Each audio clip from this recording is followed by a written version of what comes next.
A Jóisten segítségével ez esztendő június 28-án meg tudjuk tartani azt a zsinati ülésünket, ahol elfogadásra ajánljuk, és merem hinni, hogy a zsinat tagjainak nagy része el is fogadja, azt a közös alaptörvényt, amit a közösen szerkesztettünk meg a Magyarországi Egyház vezetőivel. Ezáltal szeretnénk újra megteremteni a magyar unitárius egységet. Hiszen a 4,5 évszázad történelme azt igazolja, hogy az Alföldön élő unitárius közösségek is mindig ide tartoztak. Két egyházi központja lesz, Kolozsvár, mint a Bölcső, és Budapest, mint a magyar Alföldön lévő közösségeknek a központja.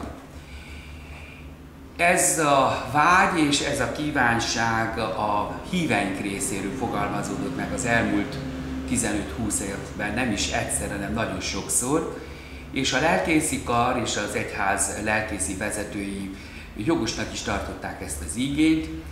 Létrehoztunk egy közös bizottságot, ahol világiak és egyháziak, tehát lelkészek és világi emberek részt vettek a közös alaptörvény kidolgozásában. Tehát június 28-án azért szeretnénk egy új történelmet kezdeni, amikor elfogadjuk ezt az alaptörvényt, majd a következő napon lesznek a főtanácsi ülések, ahol a működési szervezeti szabályzatnak a megtárgyalására kerül sor.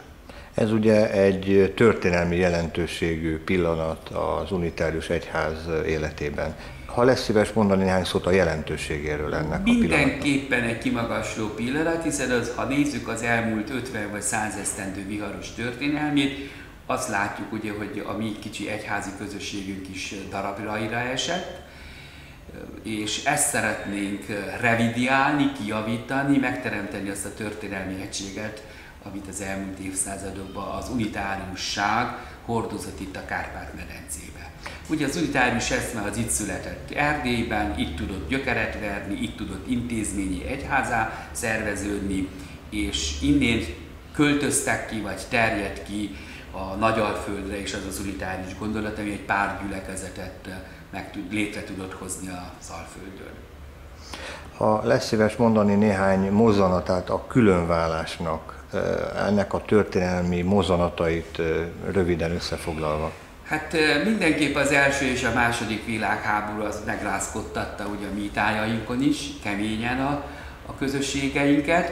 1945 után alakult ki, bár egy szocialista táborban volt a két ország, mégis nem tudtuk ezt az egységet megőrizni.